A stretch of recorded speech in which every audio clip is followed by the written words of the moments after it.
intro, right? But you can cut this out if you use it anyway. Hey guys, Daniel James here, and today what we're going to be doing is the first in a series of Skype conversations with different people in the film and game industry. And today I'm joined by Mr. Ryan Connolly, not Colony, Ryan Connolly, who is a director and writer for his YouTube, well, for Triune Films, correct? Triune Films is your company, but most famous probably for Film Riot on YouTube. Would you like to say hello, Ryan? Hello, Ryan. That was the worst. Touche. That's the most. That's such a shitty intro. Joke. Yeah. They'll get better as I do them. But so what we were aiming to discuss today basically is the relationship between a director and a composer. I mean, that makes sense for us to talk about that because, you know, I have a lot of people that watch my live stream that, you know, that they've either never worked with a director or they're curious as to how it should be. You know, maybe they've had bad experiences. But yeah, let's start off, Ryan. How did we meet? I think, man, it was like 5 years ago now. I think you contacted me. Yeah. Because we put out something and you're like, that was cool, but the music, not so much.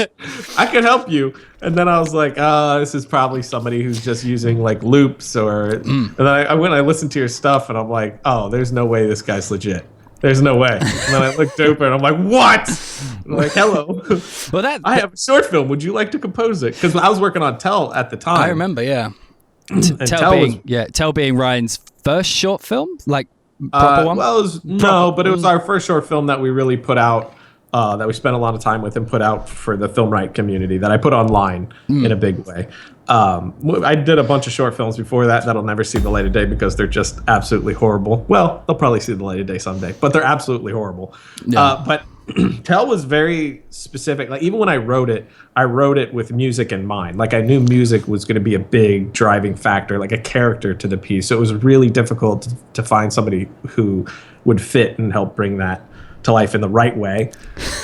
Then entered you, and I was like, oh, thank God. Well, like you do this? That actually leads me to like one of the biggest questions I get is like how, like what are directors like I don't want this to turn into an interview, by the way, so you know feel free to ask back or anything, but it's like one of the biggest questions I get you know, like considering like the kinds of projects I've been working on is like what is a director or like an audio director for a video game, like the difference, what are they looking for in a composer? Like because when I went like one of the things that I tried to tell people is, you know, get out there and meet people. But I mean, like, in terms of when you're like looking for a composer or something, I mean, like, what do you look for? I mean, what's the qualities of what makes the man? I mean, obviously you want somebody that you can work well with, somebody that's going to collaborate with you. But you and I have an extremely similar style, I think, in the way that even like the music I toy around with is within the realm of like the idea of things that you do. So the way that we see the world and creativity is pretty on point. So I think finding that has been a big factor for me because you like to shift genre just like I like to shift genre. And then when we do shift genre, we do it in the same sort of way. So my action aesthetic goes very well with how you think about it. My horror aesthetic goes very well with how you think about it.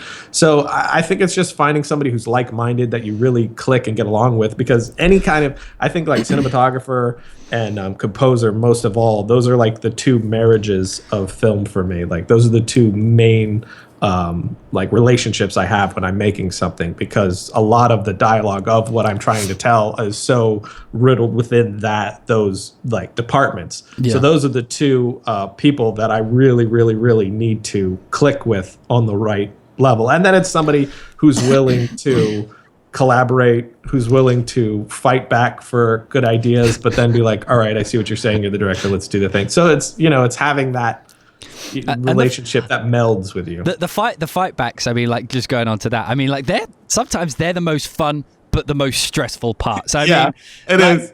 And don't be mad at me, but that's where like something worth pointing out to like any of the composers in the chat room today is that if like I always talk about like when you're networking with people, I hate the word networking because it's, you know, disingenuous. It sounds like you're only getting there for work. When it comes to these situations where you think one thing and the director thinks the other way, if you've been lying, kind of like if you've been kind of shielding who you really are from this director, those are the moments where that's going to come out. And if it turns out you're a bit of a cunt when it gets to that moment, it won't end well for you. Because you have to be able to sit back and kind of joke about it. I mean, like me and Ryan were doing, what was it? Proximity, I think it was. Yeah. And there was this one scene, like it was the very beginning scene. And like I did like this whole Ron Rocco thing, and you were like, that's stupid. Take that out. Oh, and I need 3 frames taking out of the music here. And it was like this perfectly lined up action sequence with all these perfectly timed hit points. And he was like, yeah, I need 8 frames gone from there and 3 frames. And I was like, but do we really need to take the 3 frames? And you were like, no, 3 frames. Like I won't have it any other way. But I remember like particularly at the start of Proximity, like I was fighting for that Ron Rocco part. You know what I mean? Like I thought it gave it this, mostly because I'd listened to The Last of Us and I thought it sounded cool. But my reasoning was that, you know, like it kind of gave like an earth, you know, to the characters. Like it kind of gave an organic feel, whereas it was surrounded by synthetic. But then, you know, like your rebuttal was, you know, we're more talking about the world than the characters, you know, like this big, almost sci-fi-ish world. So we're kind of hinting towards that, you know, we're hinting towards the scale of the world as opposed to this small situation. And it's conversations, I think, like that, which are like important, wouldn't you say? Yeah, I think that's the thing. Like for me as a director, it's never about like, this is my idea, so it's right. I'm sort of like, I don't want you to be wrong because I don't want to have to tell that person that they're wrong and then fight with them to get, which if you're picking the right people to work with, it's never a fight. It's more, you know, just finding the right thing and then each person giving their stance on it. But I don't want to have to tell them wrong or it's not working for this. I want them to be right. So when it isn't, I'm like, all right, no, this can't work. So as the director, it's like my role to know the bigger picture, right? Like I know all aspects of this film. I know like all the undertones of it. I know, you know, the base story, obviously, but everything beneath that, what it's trying to say overall, how the piece needs to feel to be cohesive. So if, you know, that bit in the beginning would have felt like its own unique thing to the rest of what everything else is doing. So it wouldn't have like blended perfectly for the rest. So it would have been a bit probably distracting. Wrong or right, I don't know, maybe I'm wrong. But as the director, like that's my job to like keep everything on point and just one unified, like all in the same color space. There's no like color that doesn't match, basically. So then again, it's just about finding the people that will push back if they think they're right, but then at some point we'll be like, all right, you see the bigger picture, fine. I suppose to a certain point, like you're hiring like that person to do their job, you know what I mean? Like it's like when you hire a composer, you want them to come in with not just a musical sensibility. I mean, like this is one thing me and you have conversation, but you need like a dramatic sensibility. You need to understand story. Like it's great if you can compose, you know, a bar chorale in 2 seconds, you know, if you can do a symphony, but if you don't understand how the story, you know, how the music's related to a story someone else is trying to tell, you know what I mean? I think that's important, like both ways as well. Like you don't need to understand music, but like if we're both on the same page, like dramatically, story wise, we can talk in that kind of language. I mean, like particularly like on, again, Proximity was a good one. Like how you were telling me, you know, like I don't think we ever spoke musically other than maybe about drums or something. But like it was all story, really. Right? It was all story related. Which I mean, I can talk musically a little bit, but there's no reason for us to do that. Like it's like, you know, composers normally hate it. They come in, yes, make this a major triad, please. It's like, I find that stuff so unhelpful. Even with cinematography, I know cinematography more than I know music, and I find that to be horribly it's just not helpful at all to be able to say something like, hey, I put CTS on that instead. Instead, talk in terms of emotion, how it should feel tonally. The audience at this point should be feeling this, so we need the camera to move like this because it's going to lead us to this. This is how we're feeling in this moment because he says this one line. Here's the subtext of this moment. And I think, especially talking in terms with you like that, I mean, I think at one point, I don't know what it was, maybe UFO. Yeah, I was referencing movies because it was a hard like thing to explain in this one moment. So I'm like, this is the moment where the audience knows the shark's coming after him, but he doesn't. There's no shark in the thing, but that's how right. Now he sees the shark at this moment. And from here on, we're getting eaten. talking in terms like that are always the things that I find most helpful. And even like picking somebody like you, which you can trust their opinion or how they're seeing the story, that they're seeing the story the way that you're seeing it, because we have that like similar style, that you could come in. I think one of the most specific points of this would be Tell, the end credits of Tell. I want it to be this more Bernard Herrmann, Hitchcockian, like like sort of ending. Right. And you were like, no, you're wrong.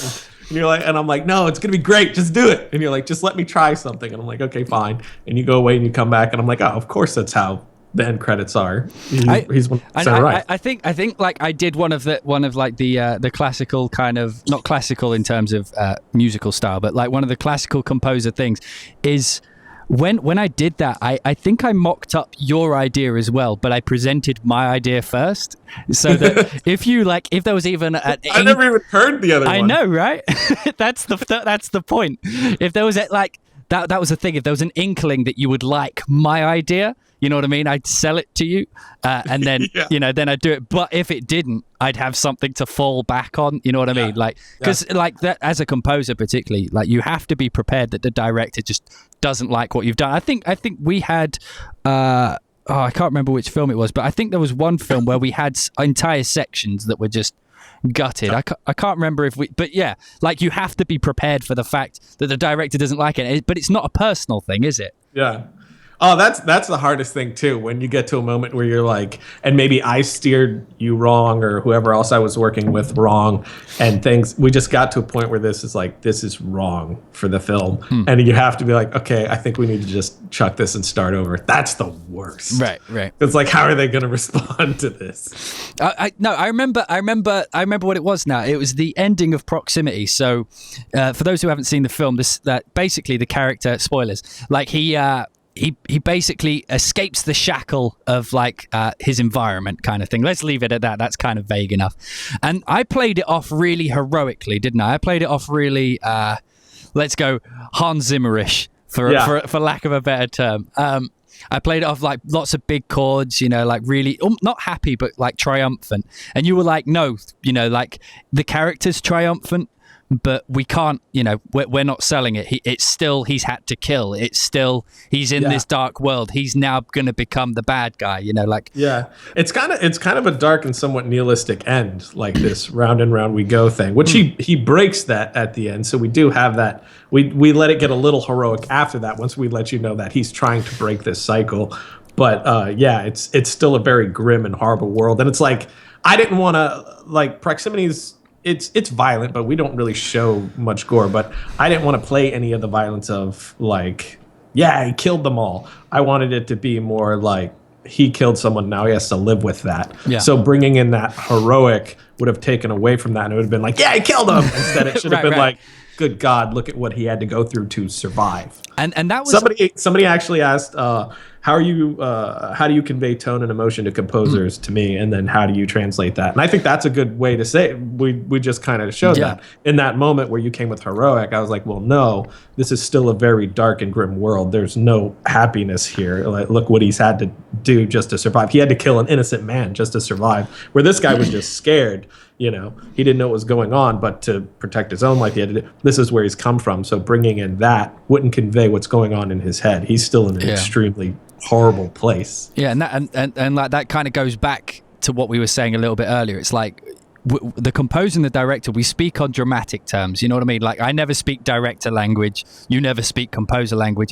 And once we're both on the same page, like in terms of translating it into music, I mean, it's like, what sounds happy, what sounds sad, and it kind of this, and the thing about the thing that separates different composers apart is how they kind of interpret the subtleties of that. You know what I mean? Like, anybody can go like, hey, I need a piano patch, like anybody can go like, like, it's happy. You won't be able to hear that, Ryan, but no, but I believe you. Just imagine in your head. It's a major. Oh God! Imagine a big major chord, right?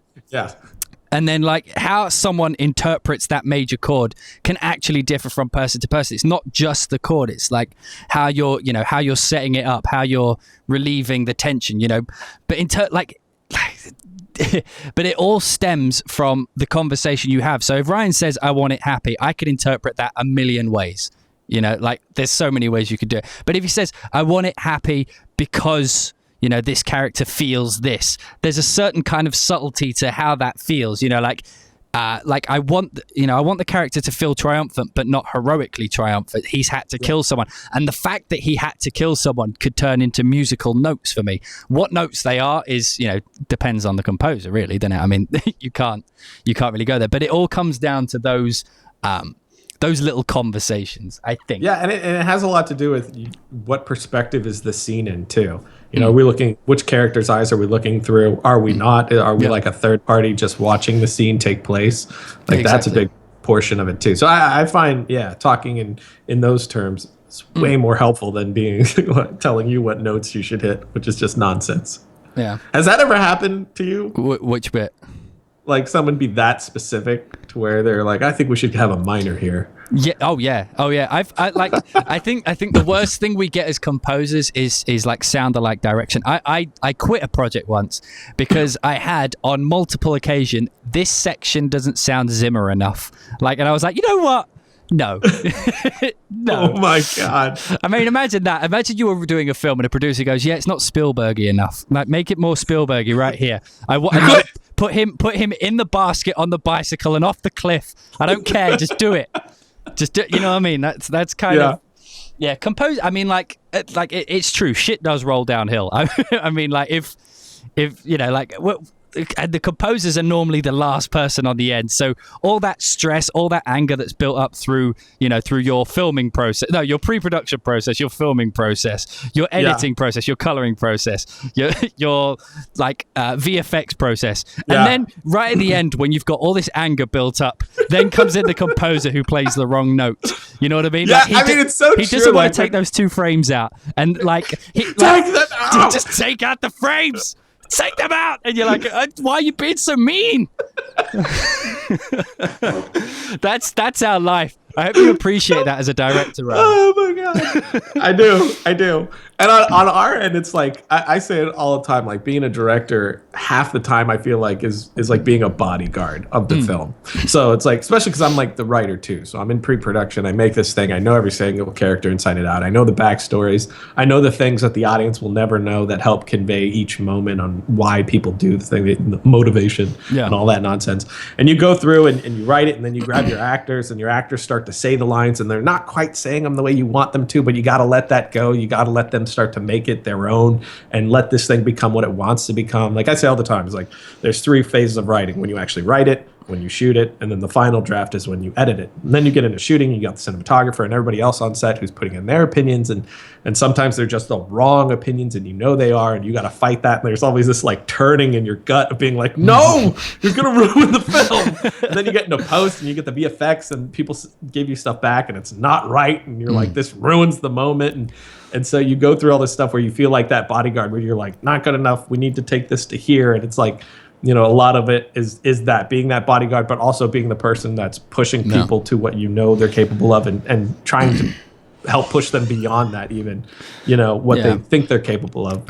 Because you're always grabbing people who you know are incredibly talented and then trying to push them past that, which, you know, everybody I work with is always doing for me. You know, when we did UFO, even you have done that for me, pushed me past proximity. You pushed me past what I thought I could do, especially in a short time frame. Proximity, I pushed you to do.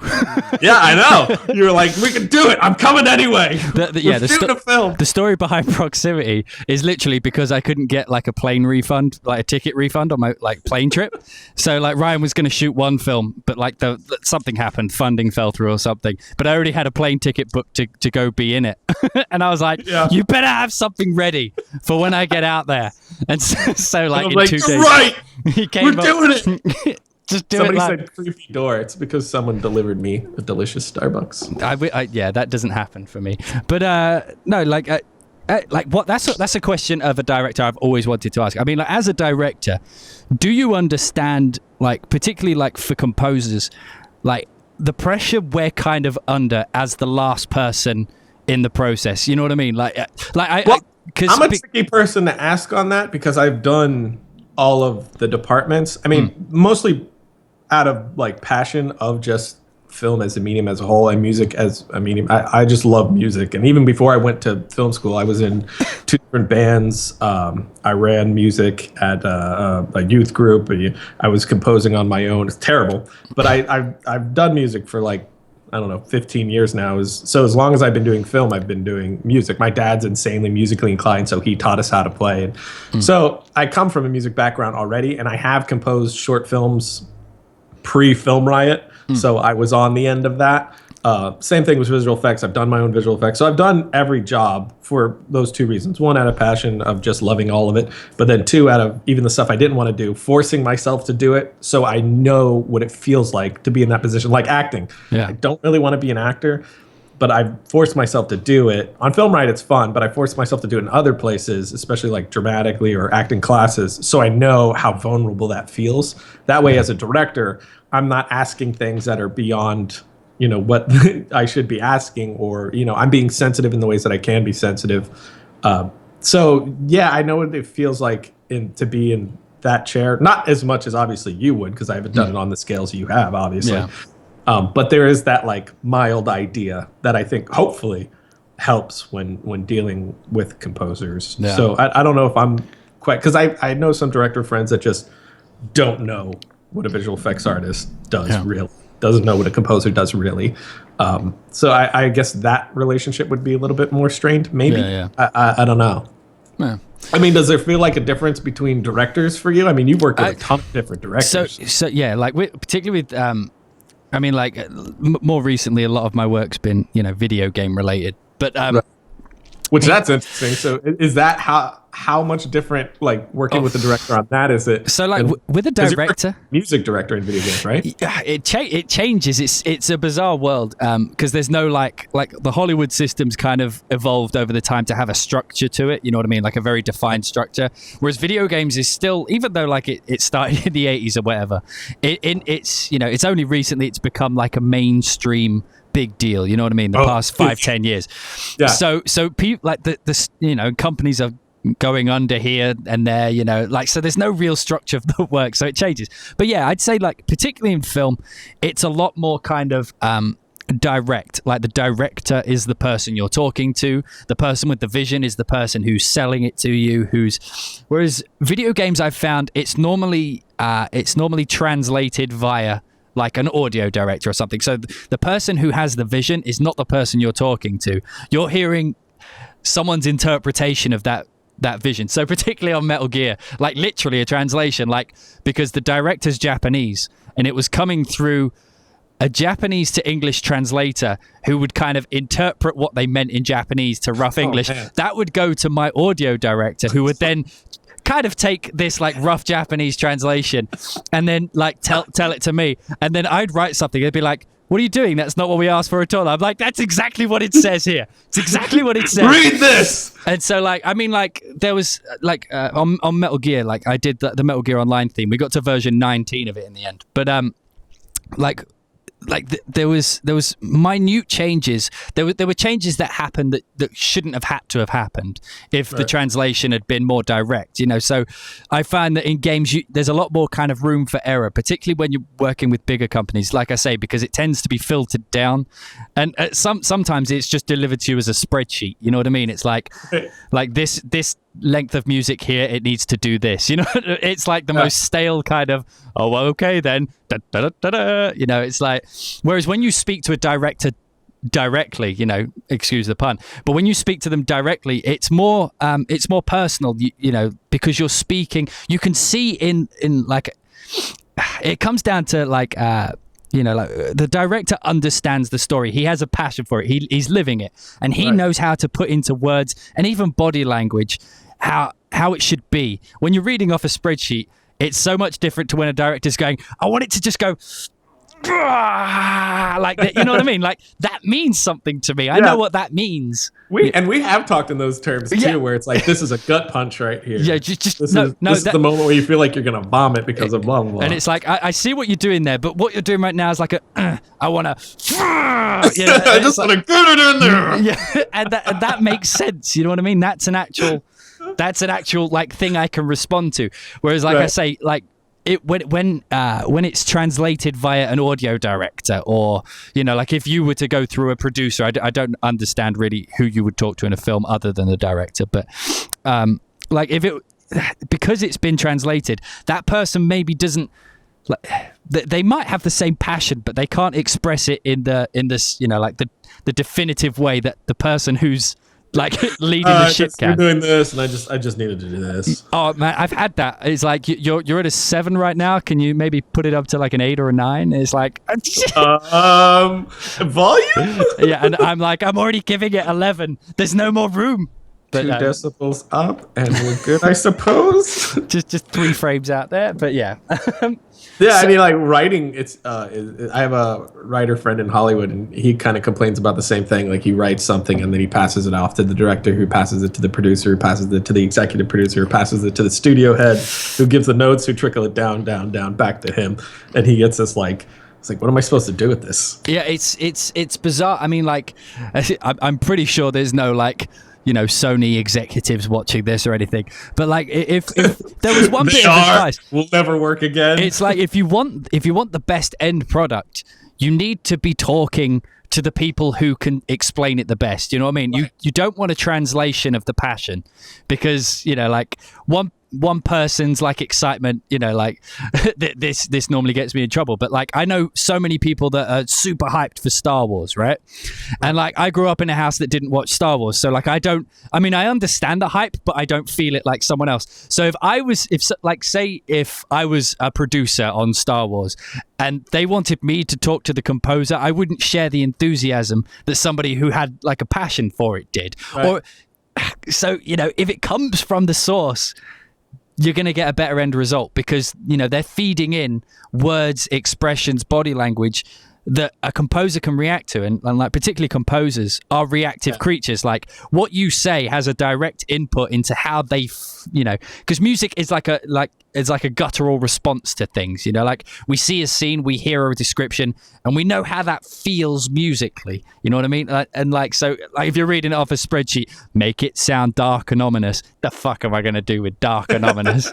More mystery. Yeah, yeah. That's what Stark, my visual effects guy, says. That one time he got feedback, and it was just like, it needs 50% more mystery. Like, make it more yellow. And that's in a visual effect, so it's like, I don't know what that means. Yeah, I think that's what's great about like the indie realm, is there's no middleman. It's always directly to the person controlling that thing. Right. And you're not dealing with, when you get higher up in bigger corporations, you got some people, I haven't dealt with it yet, thankfully, but you have some people who just want to put their thumbprint on something. It's not because it's the best idea. It's like I was saying earlier. It's like, just because I'm the director, it's not because it's my idea that it's the idea that we should do. I steer clear of that completely. It's whatever the best idea for the film is. But some people just want to validate why they have a job. Like I'll give you a little insight here. Like composers can see those guys coming a mile off. Like the producer who wants to feel important or something, and he'd be like, "Yeah, can you do this thing here?" Usually, what we do is send the exact same version again, and they're like, yeah, that's perfect. That's perfect. That is perfect.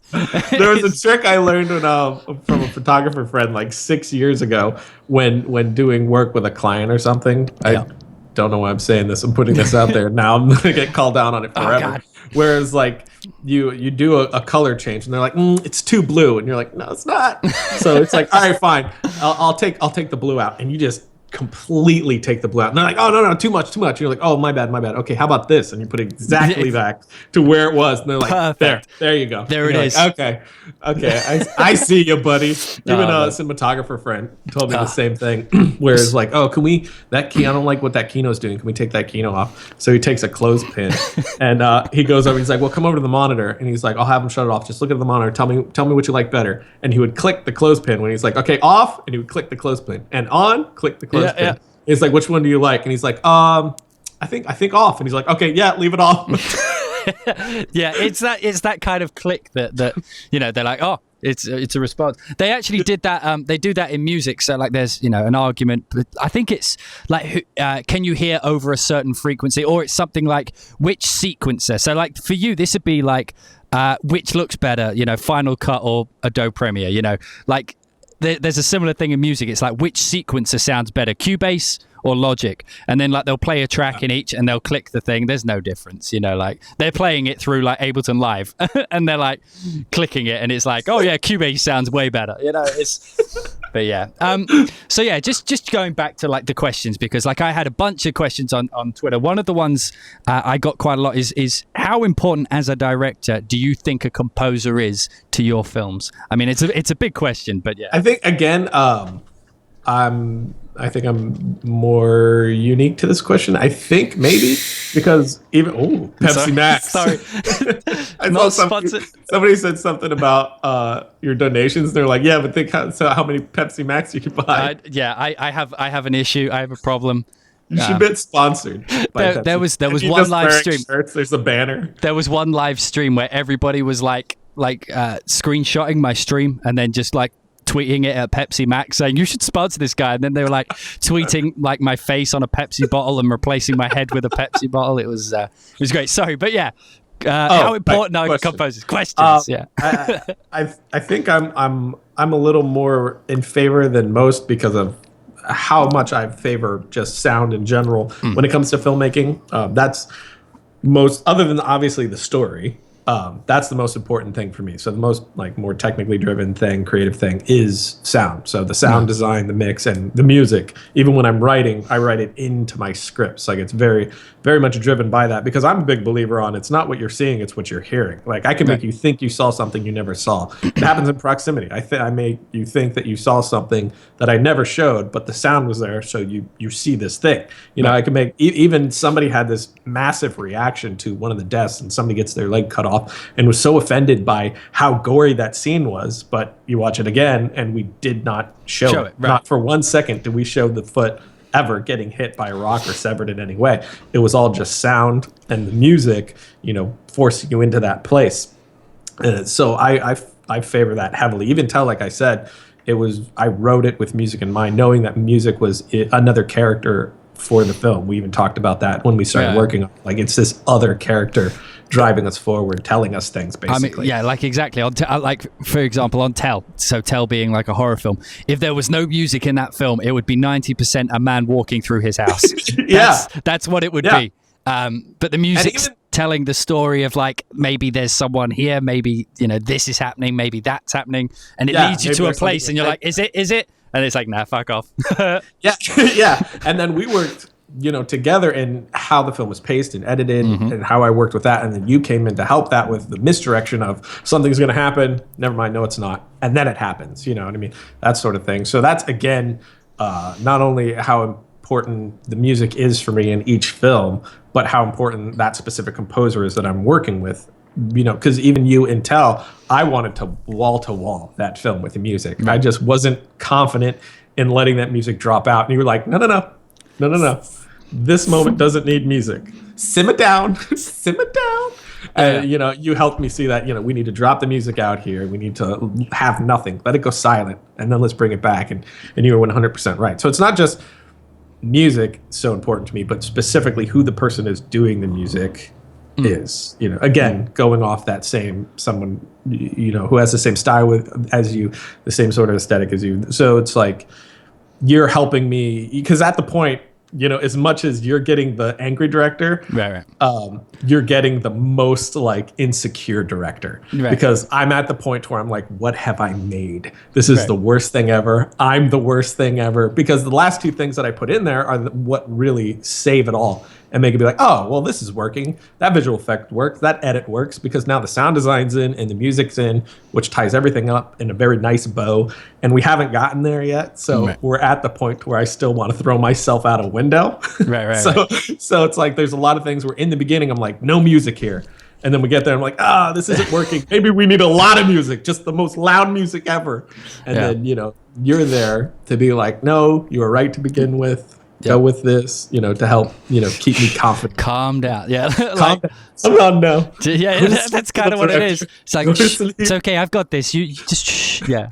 Quiet now. So like, I mean, like another question I always get, you know, is how important do you find a temp score? I mean, like as a composer, you know, like there's two trains of thought. The only question I had to talk to you about actually too. There's two trains of thought as a composer. It's the ones who love it because it's not because it's a job, but it's like as a composer, like the more experienced you are, when a director temps something, you're able to see what they're hearing in it. Like they're not hearing, like we get The Dark Knight Rises or in everything, as composers, that's just part of it. But the director doesn't want The Dark Knight.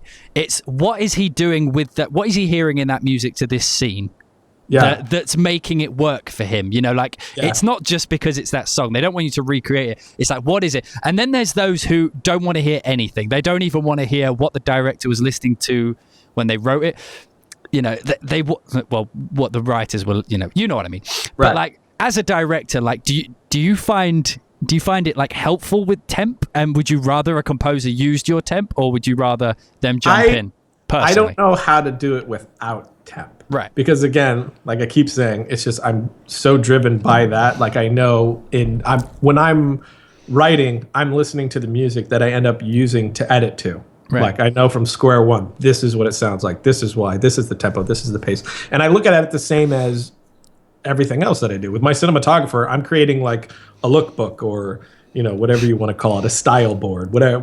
People have 80 like words for it. But you go and you find lookbook. You go and you find all these images that you put together, and you be like, this is what the film should feel like and kind of look like, this direction. You're not saying, hey, this is exactly the colors, this is how it's going to be graded, this is the type of framing, this is the aspect. No, you're saying the emotional response I'm getting from this is right for what we're doing. I don't want you to make it look exactly like this, but this emotional response, that's correct. And even when shooting the film, directing the film, there's usually one or two films that I'm watching before going into that I'm kind of looking at the pacing and I'm like, this is right. The way this is making me feel is right. I'm not looking at how quickly they're cutting or how they're doing the camera movement exactly. I'm not dissecting those things because I don't want to rip that off. What I'm looking at is how it makes me feel and letting that inspire, going forward. So when I use a temp score, I can't edit without it because all the stuff I do is very much driven with music. So without, cutting with that temp score, it would just be nonsense. I couldn't do it. So I cut with the temp score always. But showing the temp score to you, which I always give you the option, do you want to listen to it or not? But I do like using the temp score because it's like, I'm not saying make it sound like this. I don't want it to sound like that. I don't want you to copy that. I want you to hear it once and throw it out. It's how this makes you feel. That's correct. It's now like, throw everything out. It's almost like you're putting it forward and saying, this is how I'm hearing the film. Like right. when I see these images, this is kind of what I hear. And right. I guess as a composer, it's my job, if I choose to go with the temp track, is to dissect what it is you're hearing. Like why? I remember Proximity being very dark and ominous tracks, and I was like, okay, so that's the thing he's hearing in these tracks. He doesn't need these patterns. He needs that dark overbearing, like foreboding, like it's kind of suggesting something's going to happen, but they're not here, and like those are like I think on UFO, you'd splice together like 5 tracks in the first opening sequence, and it was like I didn't rip off any of the tracks, but I knew what you were trying to say. You were trying to say this bit is saying that there's something outside, allude to it, but don't go overboard. Then this bit is a jokey, fun bit. have fun here. And so, like as a composer, I understand it. It's like a musical way of, because like music can say things that where words and actions fail, music kind of steps in and goes, this is what I want. So I mean, it's almost like a shorthand, you know what I mean? It's like, this is my idea, but totally. It's just such a great way to get on the same page, I think. And some composers hate it, which make me sad, but I respect that. It's like, all right, fine. But it's just like, again, it's like, I don't want you to make it sound like that at all. I just want you to see, how does this moment feel with the music in? No. All right, now throw out everything you heard. Just remember the emotional response that you had. Right. And now follow that in whatever way you think is right. Because it's like, I mean, even when, like you said, every track that I do, every film that I cut and I use temp scores, it's usually like 10 different films, and it's like crazy films. It's like this dark action film, and I'm using Percy Jackson's soundtrack. You know what I mean? It's like, it's just whatever fits to help kind of convey that vibe that I'm have you ever fallen victim to the worst disease known to a director? Temp love. Have you ever fallen foul of it? Yes, but for those who don't know, by the way, temp love is when a director listens to his temp score so much, like he has his temp score in place for so long that is what the music is in the film, and they can't divorce themselves from it. Like they're so used to hearing this beat, this string pattern here, that when it's gone, they're like, oh God, what happened? It's so wrong. It's like, it's not working anymore. It's because the bottom falls out, essentially, isn't it? The bottom of the music falls out. So yeah.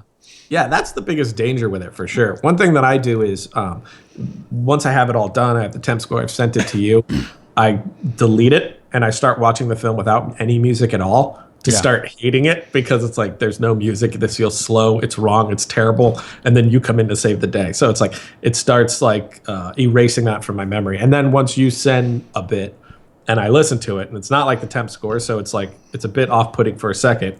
I listen to it, I let it sit, and I come back and I listen to it, and I let it sit, and I come back and listen to it, and then I give you my notes. So I never go off the first listen. I think we've had like fights about this before. I think it was proximity where I put something in.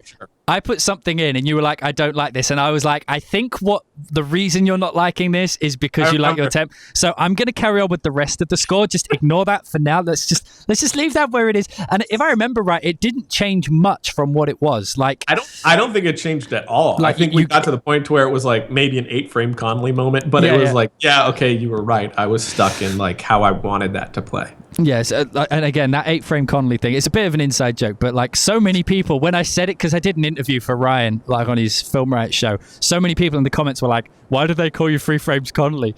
It's like, whenever I've done a film with Ryan... It jumps between 3 and 8. There's always been a situation where I've done a perfectly timed piece of music, and he'll come in right at the end, just before we're finished, and go, actually, I want to make this scene like 3 frames shorter, so if you could just go ahead and like make the rest of the music squeeze into that would be great. Which, I mean, it's easy to do, but it's just like, oh, yeah.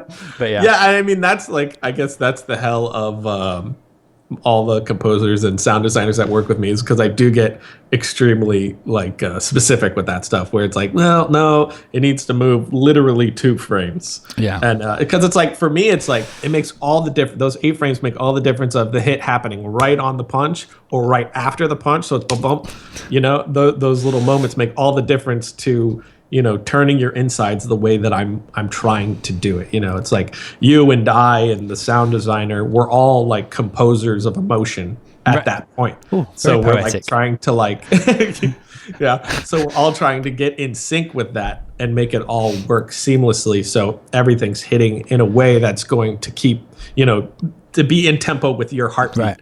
You know, we start you with and then we raise you slowly but surely. And I think those little moments, as annoying as they are, it's like, or inconsequential as they seem, I think make all the difference between something that's like, that was good, and then something like, for some reason you're like, that was great. You know? Yeah. And it all needs emotional context. Like, I've seen films before, it's like da da da da and it's like, what the fuck was this? Like, the guy's still just walking just down. writing a letter. Yeah, exactly. But yeah, anyway, moving on to you know, because we're running out of time a little bit here. So like, moving on a little bit to like some of the more common questions anybody who has any degree of success will get, like, how do I get work? Like, that is going to be the number one question for anybody asking like a more, you know, someone who's had a brief. So like, I can make this question a little bit more specific, particularly for my composer watchers today. Is a lot of composers find it hard, you know, because like, there's a lot of great composers out there, but they find it hard teaming up with a director. Like, so like, I could tell you hundreds of places where composers hang out, like if you're a director looking for composers. But like, if you're a composer, where should you go looking for directors who are looking for composers? We need like a Tinder or a Grinder for composers and directors to meet up. But where's the best places to look for a composer? Oh man, that is really, really tough, because there's a lot of noise out there. Is the problem. I mean, I see getting work the same as I see, you know, credit. You can't, you know, have credit unless you get credit or whatever. You know what I mean? Like, you can't build your credit unless you have it already. Yeah. And I feel like work's the same way. You don't get work unless you've done work.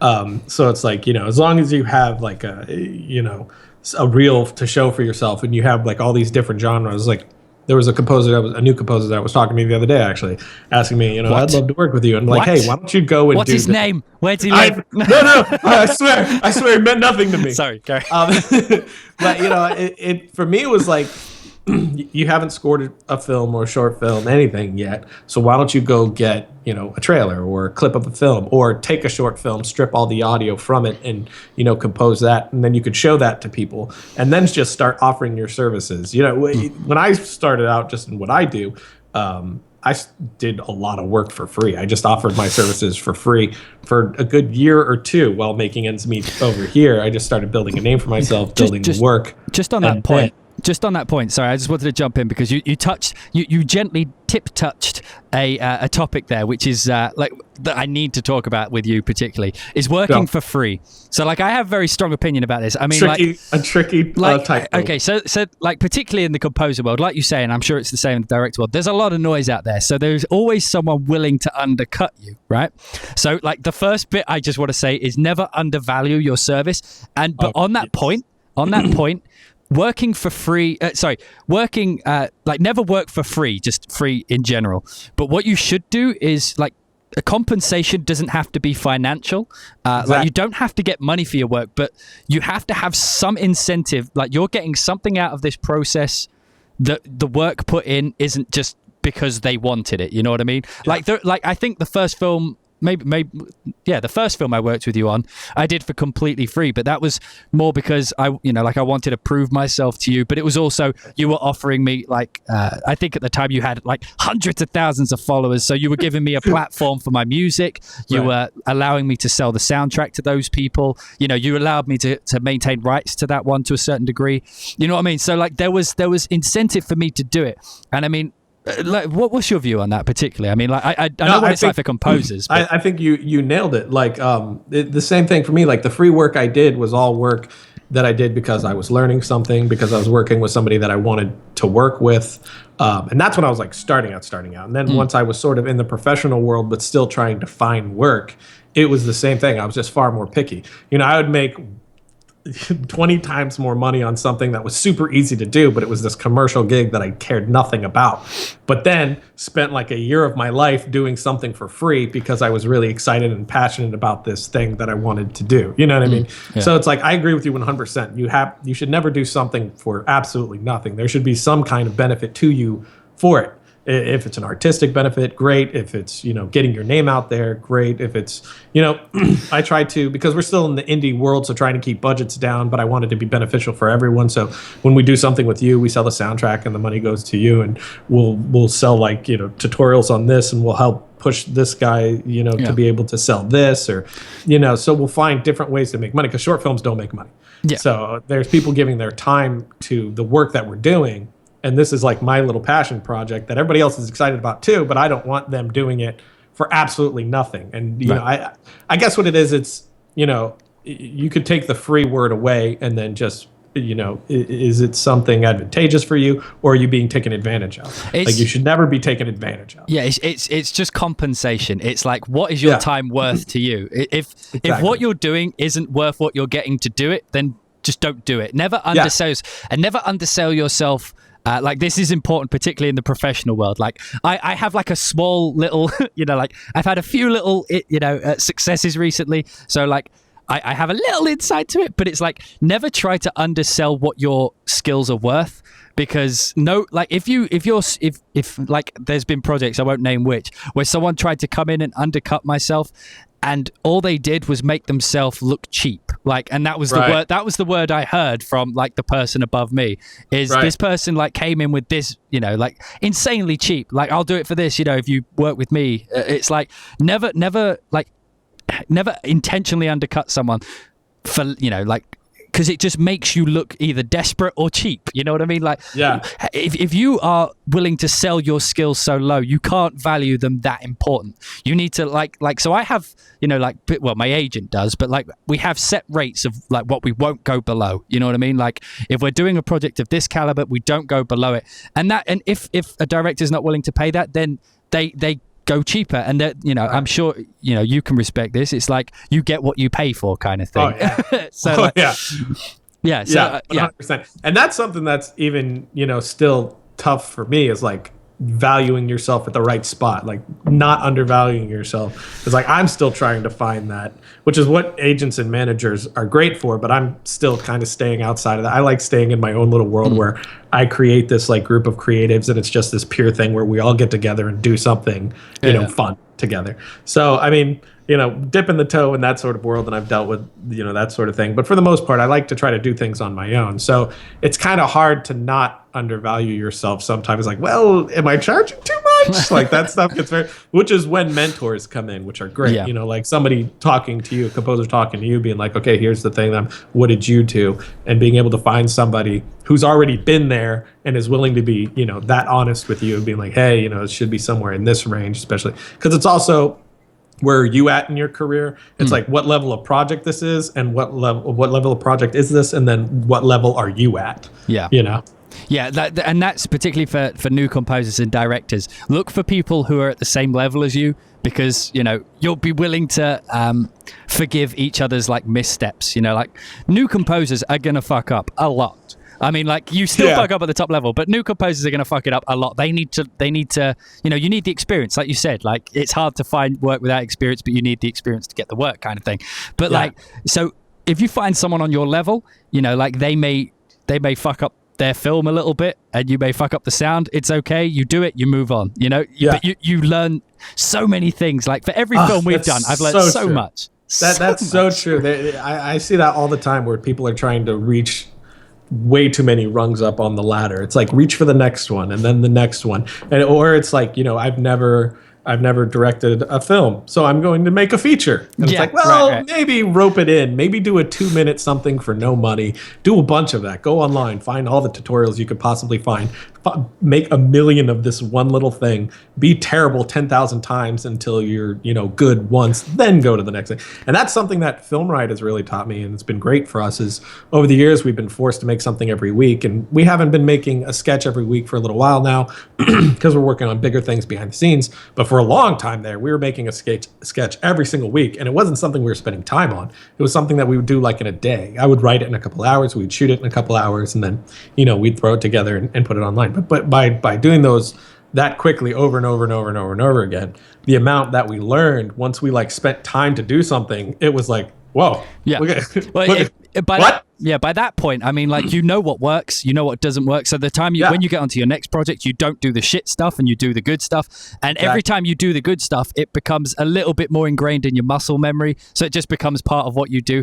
I mean, like for me, like, you know, I do that with my live streams. I don't know how many you've seen, but like I write like just a crap piece of music, you know, like I just do it. So, you know, if I do something that's good, you know, I keep it. If I do something bad, I love that your crap piece of music is like 8,000 times better than anything I could make on my best day. But that's what I'm saying. It's like, for me, like, it's crap music because, you know, like I do it all the time, and it's just that, you know, like it may be like, you know, like you say, it's better than like such and such, but that's because, to me, it just feels bad. You know, that's my muscle memory. Like I was saying, that all the good things I've done over, you know, all that experience of doing things right, you know, where I've cut the shit stuff and just keep doing the good stuff. That's my muscle memory of writing music. So when I write music and it just comes out good with me putting no effort in, that's because I just know, like, instinctively how to do the things that work. It's like driving a car. You don't think when you're driving a car, you're not thinking, okay, I need to use the blinkers now I need to change gear. You just do it because you haven't crashed. Don't crash. Okay, and you find all these creative little tricks. Like, you keep doing it over and over and over again, and you find like these creative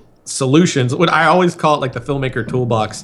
It's like the more you do a thing, the more you get like, oh, hey, that does that, or that fixes that, and you can toss it in that toolbox, which makes you extremely valuable because you've done so many things. You've seen so many different like scenarios that you've had to overcome, or you failed miserably and then realized, oh, should have done this instead. So you get pack that all away, and that's what makes you valuable, because you get on any production and you're the guy being able, like, oh, that's the problem, I know how to fix that. If we did this and this, that'll do that. And I think that goes just across the board in writing, editing, you know, shooting, cinematography, music, all of it. It's, you know, you do it and do it and do it, and you find all these little tricks. And I feel like I don't know if it's always been this way, and it's just like social media has shrunk everything to where it just seems like there's more of it now because it's easier to see it. But it just seems like there's so many people that want to jump from, level 1 to level 10 right now. And they don't want to go through 2 through 9. Although, like, the thing with social media is I also think, like, and this isn't going to help the situation at all, but, like, I mean, you've followed my career pretty closely. I missed a few fucking steps somewhere along the way. Like, you know what I mean? Like, that's how it felt to me. The thing is, but you didn't. You jumped from, not doing really big projects to doing big projects, but I've known you for 5 years. You were never not doing it. That's the thing. Like you didn't do the steps in projects levels, but you were always doing something. You were always working on something. You were doing all this music that, is never going to see the light of day, but you made all of these and you found all these tricks, which is what I'm talking about. It's like I kind of did the same thing, went from, 1 to, maybe 6, not 10 yet, but I jumped a few rungs too, but it was in project and like professional level, not in time spent. I put in the time, right? We both put in our 10,000 hours plus some. And I think that's what, if you're passionate enough, you really want to do the thing, that's what you got to put in the 10,000 hours plus, just be doing it constantly. Even if it never sees the light of day, you made these like 100 things that no one will ever see, but because of those, your value is pretty freaking high. Yeah. One of the things, because we're running out of time now, so like one of the things I wanted to put out there, I mean, particularly like you could probably tell between the way me and Ryan talk to each other, we're pretty good friends by this point. Is that fair to say? I'd say that's fair to say. I'd say that's fair to say. Yeah. And like you woke me up with the theme to The Lion King. This is true. I think from that's the balcony. I stayed at Ryan's house and we needed to go shooting, but I was the first one awake because I was jet lagged. So I put The Lion King on my laptop and I put a picture of Simba on it, and I just stood on the balcony with Savannah and woke them all up. I don't believe that you do sleep. I think you just rest your eyes. This could be true. That's probably why I talk so much. I'm just constantly on edge. Yeah. But no, what I was going to say is like I feel very privileged to have like a director friend, like just a friend in general like you, but like as a director, we've been able to try things together. Not that sounds weird, but like we've been able to. Yeah, we have.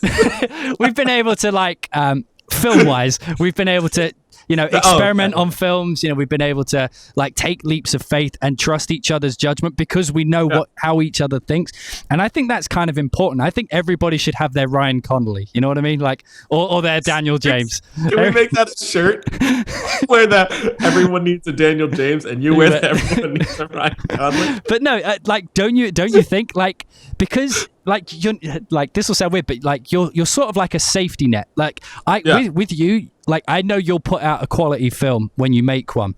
So if I try something and fuck up, I know you're not going to get too mad at me. Like you may be like, oh, you fucked up my good film, but like it won't be the end. You know what I mean? Like we'll pick ourselves up, dust off, and we'll carry on. You know what I mean? Yeah.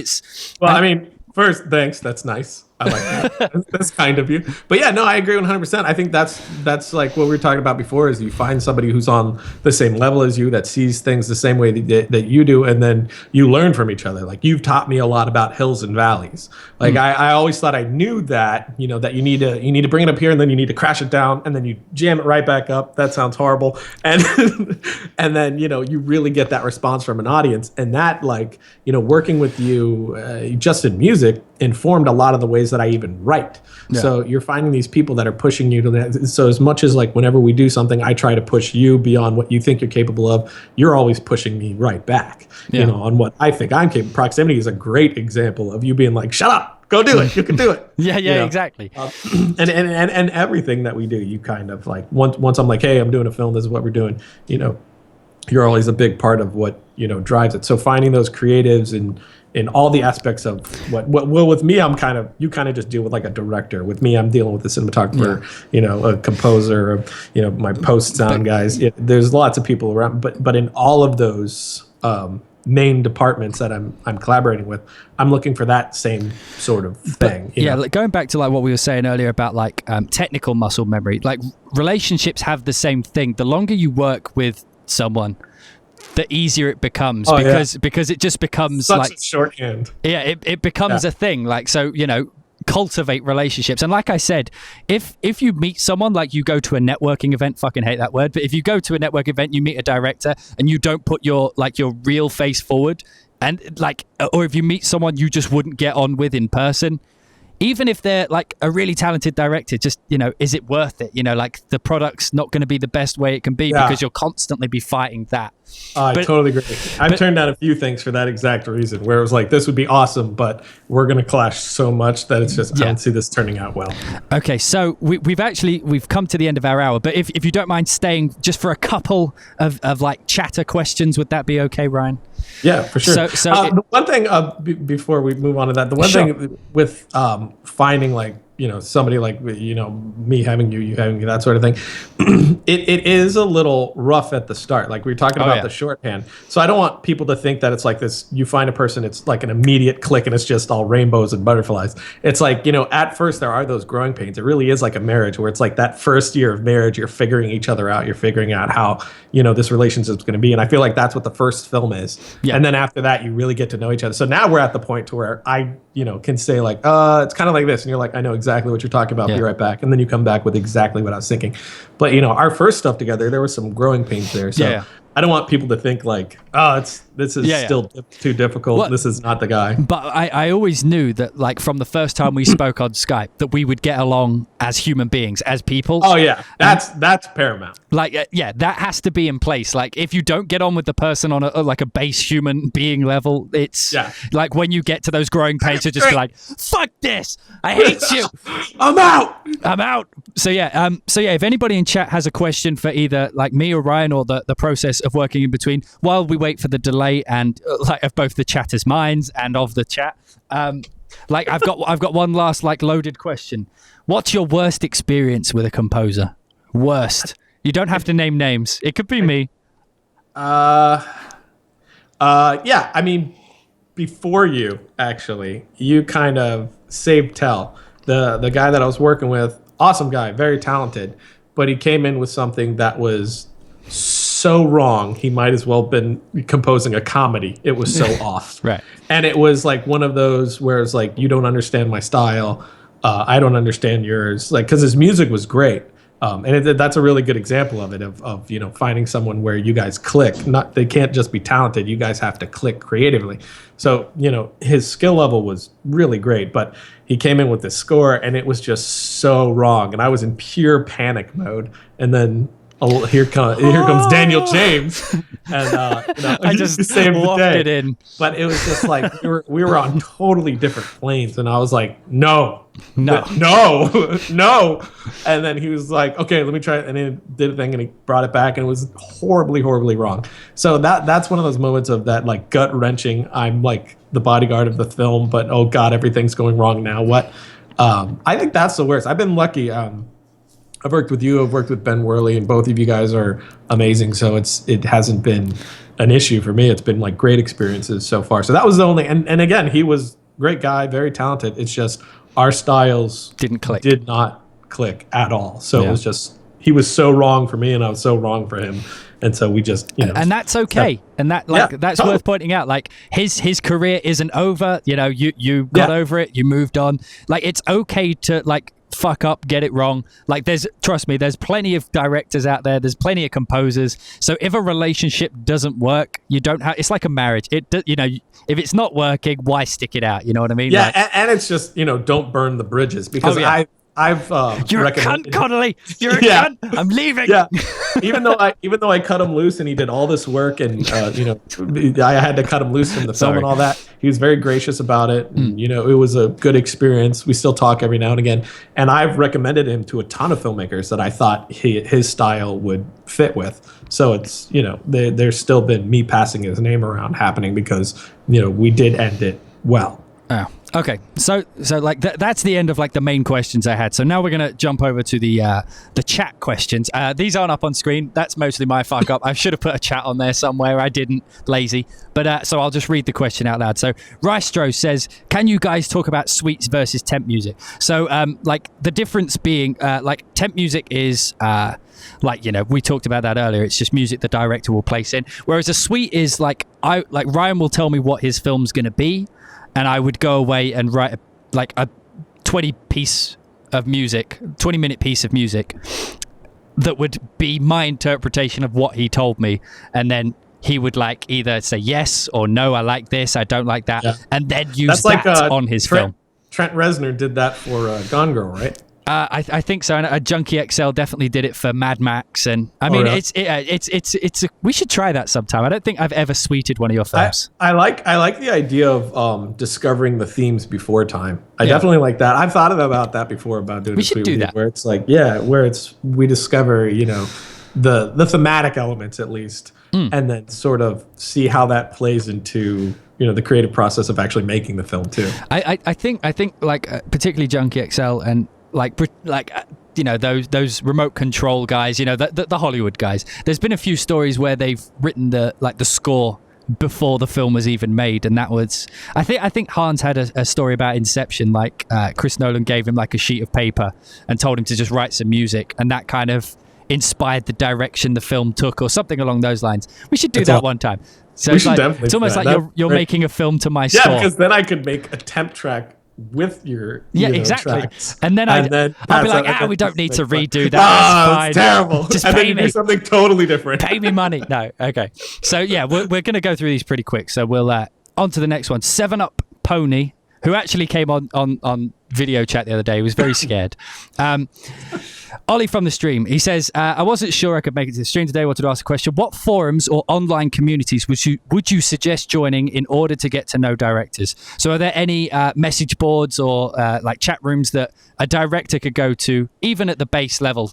Not that I know of. I'm sure there's something out there, but I don't know any director friends that are tied heavily into a forum. Hey, this is where I am and here's where I meet. So it would be awesome if that place existed. I actually know of I've found them. Do you?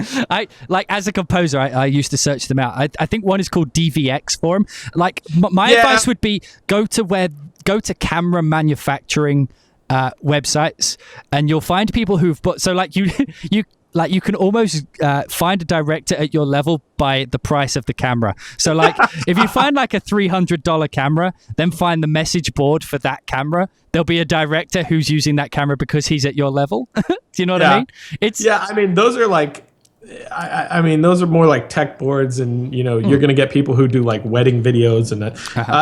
What I've always done is like I search for work on Vimeo, on YouTube, specifically Vimeo. I think Vimeo is great for that. You mean other people's work, like their films, work, right? Yeah. Like Ryan Booth, who did UFO Yeah for me. He did the cinematography for UFO Yeah, who's freaking fantastic. That's how I found him. I was just searching for cinematographers in Texas, and I found his reel, and it was awesome. And then I contacted them through Vimeo, because it's not like YouTube, where YouTube is just the chatter is so loud. Vimeo is a more like streamlined, this is more of a professional place. People actually look at their messages there and interact.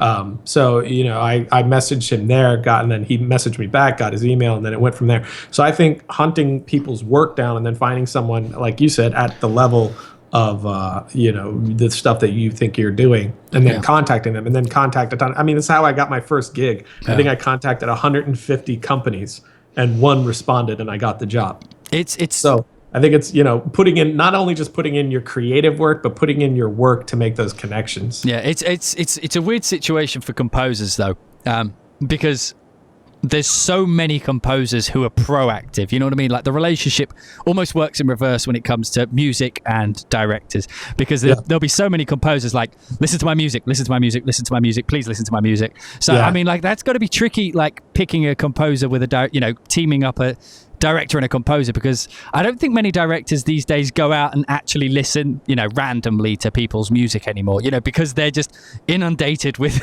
constant listen to me.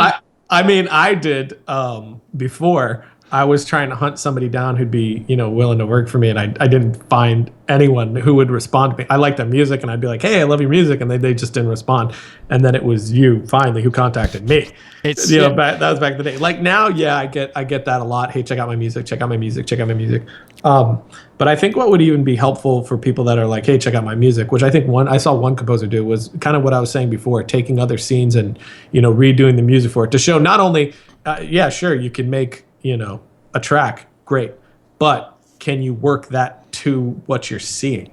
Like there's such a difference there. Can you make the music tell the story? Not only that, can you pace it right? Right. You know, can you musically let me hear what the character's thinking, that sort of thing. And that's such a different thing. So if you did that, I think that's a big help. I may be remembering this wrong, but I think that's how I got the job for Tell. Like, didn't I take your one of your scenes and rescore it and say like, this is what I would have done? Yeah, I was in like a panicked, sort of like terrified mode because I came right off of, because it wasn't just there was a bit of, this is not matching what I'm seeing at all. Yeah. You know, you're not conveying this story to me at all. So I was sort of in this like, oh God, what am I gonna do mode. So I was like, hey, would you mind just doing a test thing to see if our styles are gonna blend here. And the test track that you did for the scene, it was the bathroom scene where he opens the curtain, is pretty much what we used in the film. Right. Yeah. Yeah, I don't think you changed it much. I think it was pretty spot on. So yeah, that's probably the best advice for the composers in the chat is, prove you can do it. Like, don't just send them music. Prove you can do what they're looking for. If they're doing an action film, don't send them like your safari music. Don't send them like some fusion jazz. Don't send them EDM. Like, if they're doing an action film, take an action thing and say, look, I can do action. Look, and put it to picture. Because I think directors probably understand picture better than they understand music. So like, if they look at the picture and it's working with the music, that's a good thing, right? Totally. Yeah. Okay. So moving on to the next one. Hi, Ryan and Daniel. How do you go about getting a composer for little to zero budget? Well, I think we kind of talked about that already. It's just incentive. You've got compensation of some kind. Yeah, you've got to have something to offer. Yeah, it's got to be worth it to them. If you've got zero money, you've got zero following, you pretty much have nothing to offer them. You need to look for someone at your level who's looking to just start doing work as well, to start learning. Like you said, find somebody who you're on the same level and you're going to start learning together, going up those levels together. Somebody that you can make mistakes with. Basically. Yeah. That last question was from Sam Oxford Films, by the way. Kumquat says, what movie genre do you think is the most challenging to score? That's for me, I guess. Probably ones where the music doesn't need to do much. Like just underscorey ones are really tricky to get right. Ones where people are just talking to each other. Why? It's because when they're talking, you need to be out the way. But you also need to be implying certain things. Like action music's easy. It's like, like you just really go big, loud, big explosion, like you do sounds. And then it's just a case of saying, okay, is this action scene, the character's winning, so it's triumphant? Is the character like losing this battle, so it's desperate? Is it like an even battle? It's just a very kind of, but when you've got a dialogue scene and you're trying to show, is this a positive? Is this a negative? And it doesn't really need anything, but it needs something, if that makes sense. So it's not really happy, it's not really sad, it's not triumphant, it's not jealous. It's just two people talking, but it needs music to kind of drive it forward a little bit. They're always the tricky ones to get right without going too far in one direction. You know what I mean? That makes sense. It's a lot like that sounds a lot like when you're directing or acting a scene that's very underplayed. Like there's not much dialogue. It's all just in the way that the actor's looking at the other actor and the way that you move the camera tells exactly what's happening there. That's some of the trickiest stuff too. Yeah. So I guess that does make a lot of sense. Well, okay. Buff Jap says, does Ryan have a website somewhere? I apologize. I should have put that on the screen somewhere. So, like, he has triunefilms.com, I believe. Is it .com? Not yet. That one's down for now. We're going to be redoing that. So, the best place right now is just Film Riot. YouTube.com. Okay, yeah. Sorry, I spoke over you then. YouTube.com/Film Riot is the best place to go. And I like his Twitter handle is @Ryan_Connolly, spelt with 2 N's and 2 L's, much to my confusion at one point. That's the Connolly is spelled so many different ways. Okay. They want to see your baby. No. By the way, everybody say congratulations to Ryan on becoming a father for the first time. Serious congratulations on that. Thanks, man. No sleep. No sleep. How is that? Zero sleep. And somehow you're okay with it. It's like, how is this happening? Like, you're not here right now. This is just a dream. This is like a really nice dream. So next question. Mistoj says, what film are you working on now, and is Dan involved? Wink, wink. We are working on a few things. Nothing that I want to talk. I haven't talked to you about it yet. No, I talked to you about the one. The one. Yeah, the one. I think. Yeah, the one. So one's sooner, which I've talked to you about, and then the others are further out. It's not that I want to talk about yet because I don't like saying things until I know for sure this is what we're doing. That's a mistake I used to make where I'm like, hey, here's what we're working on. And then it just doesn't happen because that's just the way this business works. It's like, we're doing this. No, we're not because of some reason. So it's like, I don't really like to say things until we're definitely doing it. I'm not trying to be all Christopher Nolan's top secret project. It's just until like, yes, we are absolutely doing this. And this is when I don't really like to talk about it. But we've talked about how we're doing shorts for Film Riot, where it's a little more like that Portal short we just did, where it's way more than a Film Riot sketch. It's kind of a short film, but it's not really a short film, but it's fun and we're trying things and learning things. So we're going to be doing that one like that really soon. And then I'm working towards doing something bigger and cool for next Halloween, which we'll talk about later. And then hopefully, a feature will be a let's do that feature, shall we? God damn it. I've been pushing him to do a feature for years. I keep telling him he's good enough, and he's like, not yet.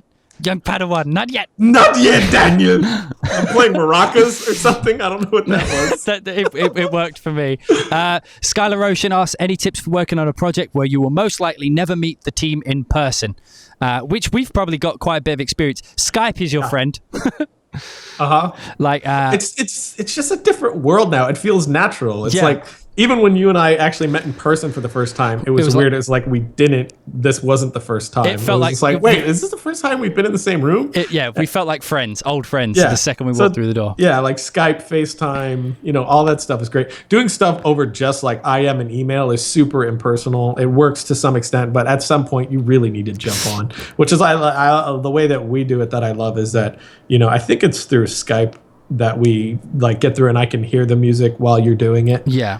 So it's like, you're working and it's almost like I'm in the room there. It's not quite as good as being in the room with you, but it's pretty close. So I'm like hearing what you're working on. I'm seeing the picture that you're seeing and then we're chatting about it back and forth. So again, like you said, you're seeing my body language, you're hearing my inflection. It's like so much is lost through translations of like bullet points. Yeah, exactly. And it's hard to respond to a bullet point that says, make it big. Okay. 50% more mystery. Kumquat is back again with another question. How early do you envision the music needed for a scene? When reading the script while shooting or not until post-production? When do you envision it as a director? When do you envision the music? Me? While writing. Yeah. Usually even before writing, because before I even start writing the script, I'm thinking it through. I don't usually start writing until like I've seen most of the movie vaguely. Like I see like the mild images that take me from point A to point B, and I'm playing like the music in my head or actually playing music while thinking, because I'm like, I know exactly, I want this scene to feel exactly like this because this is what I want the character doing, experiencing, growing in this way. This is what I want the audience to experience in this moment, which that's very much what drives me with everything. Like, what's the experience of the audience in this moment? That's what I'm always obviously working toward. So it's very easy to find music that it's like, okay, this is what gives me that feeling that I need to feel in this moment. So it's like even just in the thinking stage, I'm using music to help me get there. And would you prefer a composer be there at that point to help direct you through that? I mean, like if you could have the conversation with a composer early. I think that time before writing is a time where it's safe to be entirely wrong and allow yourself to be. Because when I'm thinking it through, there's a lot of these lightning bolts that happen. Like, oh, of course the character does this. Like you hit walls. Like, all right, now they're in this room. How do I get them out of that room? I have no idea how to get them out of that room. And then at some point you're just in a shower and you're like, oh, of course it's that. So it's like I need the freedom to do that and be wrong, even about the music. Oh, it's not this music, it's this music because this takes me here. So it's like you sort of need to be able to move in that direction. I feel like that's why I'm not great at collaborating at that stage, even with another writer. It's because I sort of need the freedom to let my brain just go wherever it wants to go. But once I get into writing, that would be an interesting thing. Like we said, doing suites up front. I think that would be a really interesting thing. I think that's next on the cards. So anyway, we have taken up all of Ryan's time. We have one last question, and then we'll let him get, because he has to work today and raise another human being, which is no small feat, I imagine. Okay, so the final question comes from Jordan Jabroni, which is an awesome name to say. That is a great name. How has your work so far raised your professional profile, i.e. Film Riot? I think Film Riot's been a lot of, I think just being really, really open with the community that we've built, and letting them watch us be terrible and slowly but surely get better and make horrible mistakes and then be honest about those horrible. Like Proximity came along because we lost financing, and we came on and were entirely honest about that. And hey, we made a lot of mistakes. Don't do this. Don't do that. We were almost sued once, and we explained people about that. Hey, this is how this happened. Don't do this because this might have. We've always been very transparent, and I think that's been one thing that's really built our community. And I've said it before: community is power. Like the people that support us give us a huge leg up into being able to do other things, and then we put our money where our mouth is and make things like Proximity and Tell and UFO, to show that hey, we can do these things. And then all along the way, I've always been a real believer in you get what you give. So it's like, I love this piece of gear. I love it. I use it every day. I think everyone should use it. I don't need to go to that company and be like, give me money for me to talk about it. Well, no, I love it. And I think everybody who watches should use this because it's so great. So I'm going to talk about it. And then oftentimes you'll get that company that'll be like, hey, I love what you're doing. I'm glad you love our stuff so much. Maybe we can collaborate. And then that leads to something. And it's a relationship that's organic and honest, not like this money-driven relationship, which is how we do all that stuff. And all of that has led from one thing to the other. And then just putting out the work. And I think, again, that honesty and transparency has drawn in people like you who are also honest and transparent and just want to do good work and go along that sort of same path that we're going along. I also think that like it applies to like the kind of videos I do as well. It's also a good way of like most people will go down like the portfolio route. Like we're kind of privileged with the whole YouTube thing because we're almost publicly proving we can do what we do at the quality we say we can do, because our latest video is going to be the best thing we can physically do at that moment. Like that's it. That's an important thing to put out there, is you're only as good as the last thing you did. You know what I mean? Yeah. And it proves that you can connect with an audience. Oh yeah. That's more valuable than almost anything else. Because if I can get someone whose their talent's not quite there yet, like their skill level, not their talent, but their skill level's not quite there yet, but they can clearly emotionally connect with an audience, that's like everything. I'll take him over the dude who's technically proficient any day, because that guy will learn the technical, but learning that connecting with that audience is like one of the hardest parts, I think. Yeah. So someone said 50% more human. 50. That's kind of what you are right now. Well, more like 20%. It's not really talking or anything yet. Small, it's a human, but it doesn't do many human things like talk or eat by itself yet. But just kind of looks cute and eats. But anyway, I'd like to take this last final moment to thank Ryan for joining us today on this random, this may become like a regular like Skype session talk thing. I think some people might find it beneficial. Who knows? Maybe not. Like I'm trying to make the outro as shit as the intro. So far, I'm succeeding. But nailing it. I'm nailing it. But yeah. Thank you, Ryan, for joining us today. And for those of you watching this on YouTube, if you enjoyed, please let us know in the comments below. If you hated it, don't, please. But then, feel free to subscribe if you like. But yeah, thanks guys for watching. I'll see you all in the next one. Thanks, man. And now we have to kind of wait and look at the camera and then edit it out. Just stare. Yeah, just stare at it. But it's like we're sucking souls away. Oh, yeah. And that's